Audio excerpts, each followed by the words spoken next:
जिल्ह्यामध्ये विलास घुले हत्या प्रकरण चांगलंच तापलं असून या हत्या प्रकरणाला आता राजकीय वळण देखील मिळत असल्याचं या घटनेतून पाहण्यास मिळत आहे। या हत्या प्रकरणानंतर सर्व आरोपींना तात्काळ अटक करण्यात यावी, याचबरोबर खासदार बजरंग सोनवणे यांचे सुपुत्र सौरभ सोनवणे यांना सह आरोपी करण्यात यावी अशी मागणी घेत नातेवाईकासह समाज बांधवांनी केज पोलीस स्टेशनच्या समोर ठिय्या मांडल्याचं आपण पाहिलेलं आहे।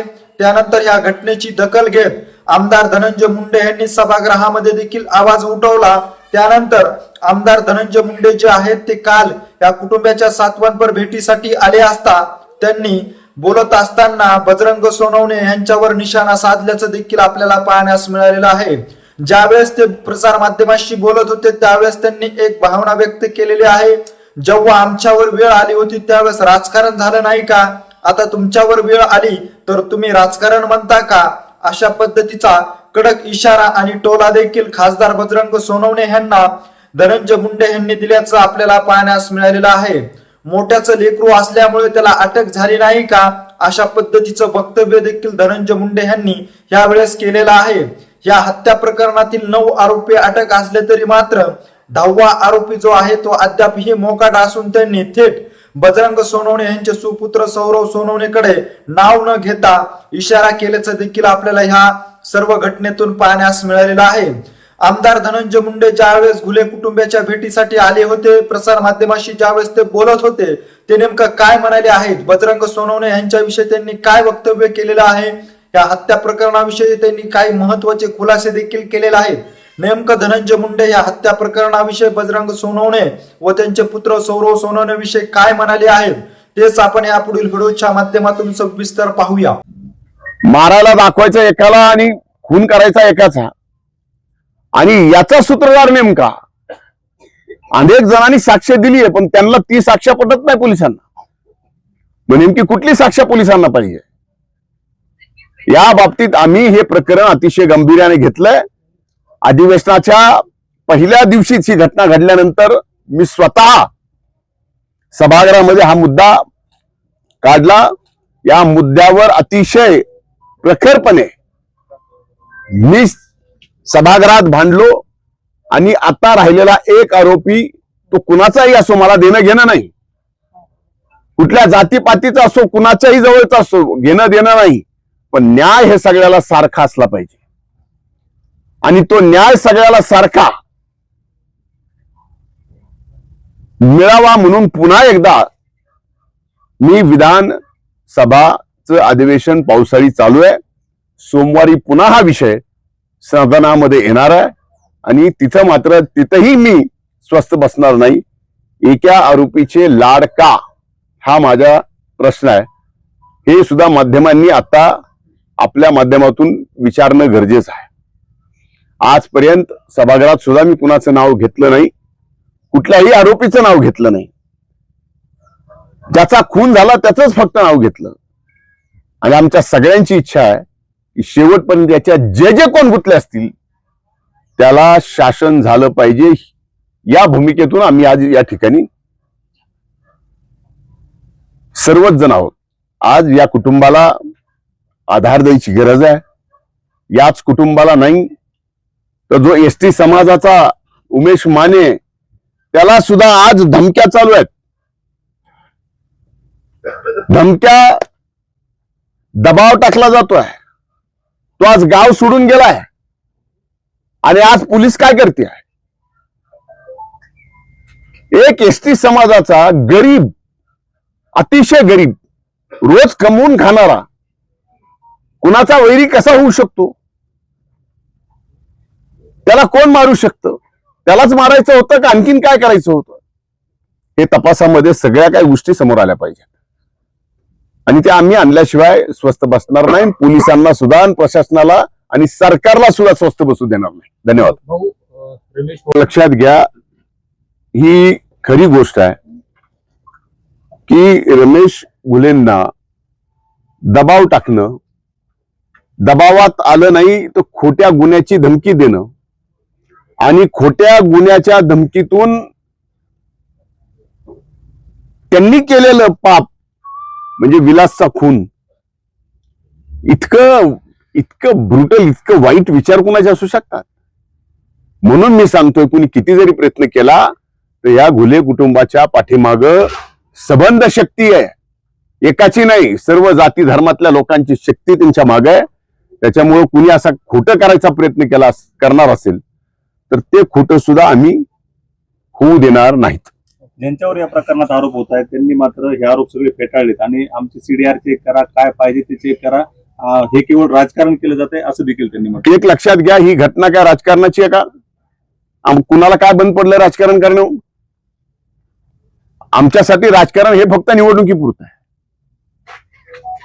पण त्यांनी ज्या ज्या ज्या पद्धतीने राजकारण केलं ते निवडणुकीपुरतं नव्हतं, फक्त एका व्यक्तीला उद्ध्वस्त करायचं होतं.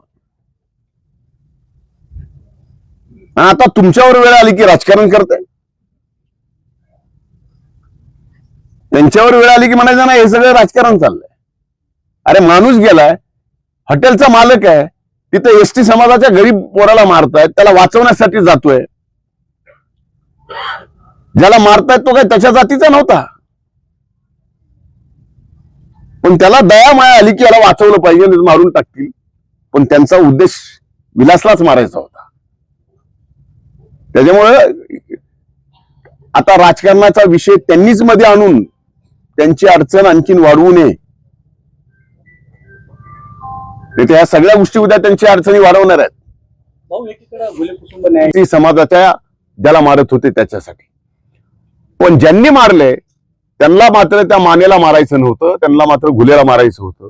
आणि आता सोपं झालंय, काही झालं की एका जातीला गुन्हेगार ठरवून टाकायचं आणि तुम्ही ते मीडियात चालवायचं आणि अख्खी एक जात गुन्हेगारी म्हणून ठरवायची. छोटे छोटे समाज ज्या ओबीसीतले आहेत, विजयंतीतले आहेत, इतर आहेत, काही घडलं की तो समाज गुन्हेगार. समाज कधीच कुठलाच गुन्हेगार नसतो. ती प्रवृत्ती असते प्रत्येक जातीतली, प्रत्येक धर्मातली, आणि ती प्रवृत्ती गुन्हेगारी प्रवृत्ती असते. याच्यामध्ये मुख्यमंत्री महोदयांनी स्वतः फोन केल्यानंतर देखील या प्रकरणामध्ये नेमका आरोपीला अटक करण्याच्या अनुषंगाने नेमकं संरक्षण कोणाला भेटतं? आता आहे माझी विनंती की आपण मुख्यमंत्र्यांना प्रश्न विचारावा. आपण मी तर विचारणारच आहे सभागृहात.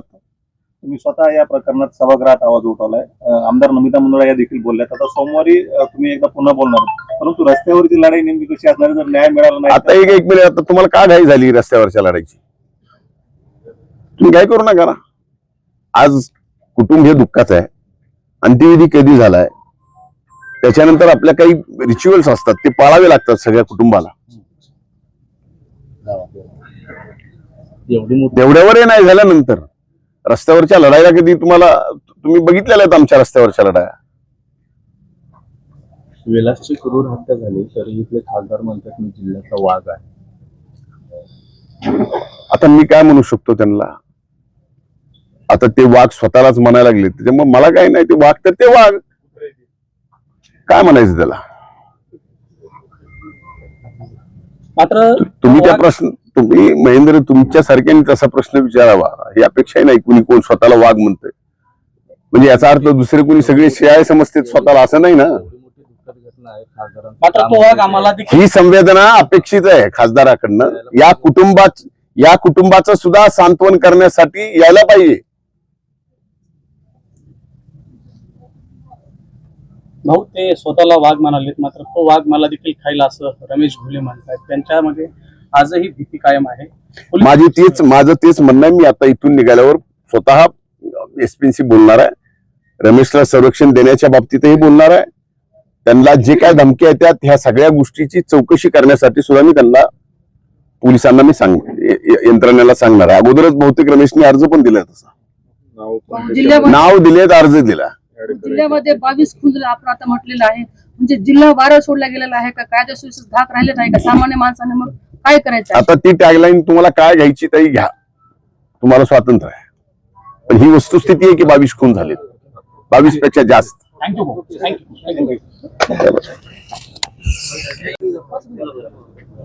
घुले यांच्या खून झाल्यानंतर त्यांच्या परिवारात सांत्वन पण आज मी या ठिकाणी भेट द्यायला आलो.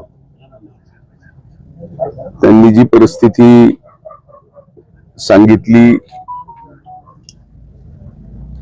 त्या परिस्थितीच्या अनुरूप चौकशी होऊन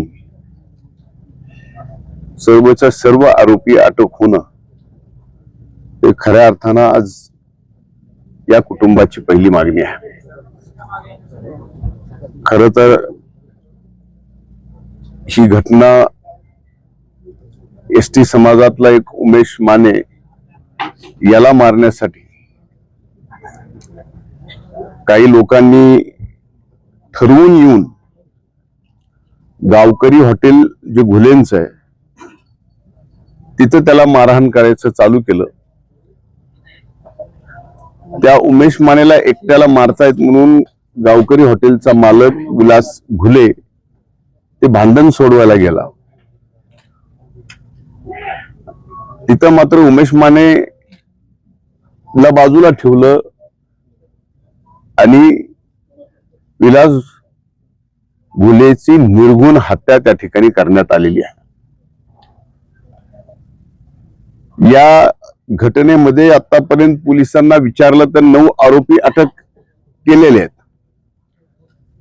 पण पोलिसांनी एक आरोपी आणखीन अटक केला नाही. तो पोलिसांचा का लाडका आहे हे तर मला ज्या व्यासपीठावर बोलायचंय ते बोलेल, पण 302 मध्ये एका आरोपीला अटक होत नाही का तर त्याची वेगळी तपासणी चालू आहे. म्हणून का पोलिसांना या एका व्यक्तीला या संबंध केसमधून बाहेर काढायचं आहे, त्याच्यासाठी त्याला बाहेर ठेवलंय. जे काही साक्ष आहेत, जे पुरावे आहेत ते नष्ट करण्यासाठी या 302च्या आरोपीला बाहेर ठेवलंय का, हा माझा पहिल्यांदा पोलीस प्रशासनाला प्रश्न आहे. तपास योग्यरित्या चालू आहे. 9 जण अरेस्ट झाले, मग या एक व्यक्तीला अरेस्ट करण्यासाठी पोलीस का धजावती आहे? तो मोठ्याचं लेकरू आहे म्हणून. आमचं इथं वैयक्तिक कुणाशीही दुश्मनी नाही, जातीपातीचा धर्माचा विषय नाही, विषय इथे गुन्हेगारी प्रवृत्तीचा आहे. आणि ते जर त्या गुन्ह्यात सामील असतील, जसं 9 जणाला अटक केलं तर 10व्याला सुद्धा अटक करावीच लागेल. त्यांना मोकळं का सोडलंय? आता भीती ही आहे की जो एक आरोपी बाहेर आहे, जो मोकळा आहे, त्यांनी जर साक्षी, पुरावे, एव्हिडन्स जे काय आहे ते टॅम्पर केले तर यातनं बाहेर काय येणार आहे? म्हणजे आमचा आता पूर्णपणानं पोलिसांवरती असा संशय आहे की त्यांना या प्रकरणात एका आरोपीला वाचवायचं आहे म्हणूनच ते अटक करत नाही. पण आज इथं उपस्थित सर्वांच्या साक्षीनं सांगतो की पोलिसांना सुद्धा त्या आरोपीला अटक करावी लागेल. एवढ्या ताकदीनं आम्ही सुद्धा आता रस्त्यावर उतरू, आम्ही सुद्धा शांत बसणार नाही. एकाला एक न्याय, एकाला एक न्याय, एका गुन्ह्यात एकाला एक न्याय, एका दुसऱ्या गुन्ह्यात एकाला एक न्याय, वेगवेगळ्या प्रकारे. आतापर्यंत या बीड जिल्ह्यात 22 खून झालेत. दुर्दैव या बीड जिल्ह्याचं की पोलीस प्रशासन, काम करणाऱ्या पोलीस प्रशासनाच्या कर्मचाऱ्यापासून ते पोलीस अधिकाऱ्यापासून डीवायएसपी पासून फक्त एसपीला अन्नाव लावायचा अधिकार आहे. बाकी कुठल्याही पोलिसाला अन्नाव लावायचा सुद्धा अधिकार नाही. हे देशभरात कुठल्या जिल्ह्यात नसेल, ते आपल्या बीड जिल्ह्यात आहे. आणि हे दुर्दैव आहे.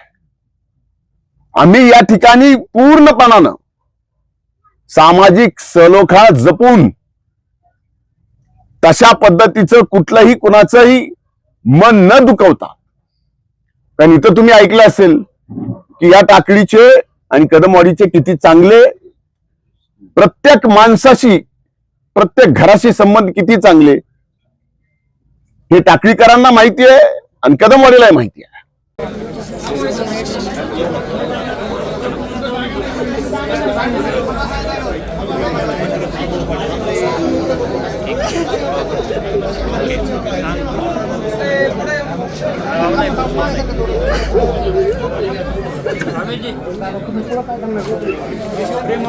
पुढे नका येऊ देऊ कुणाला, इथंच थांबा.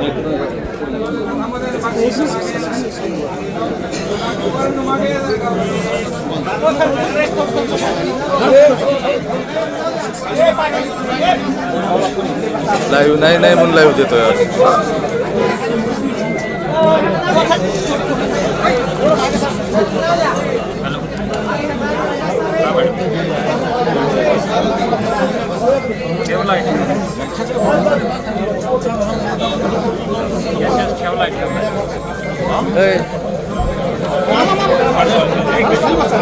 खाली कुठं बसत मांडी बसतो.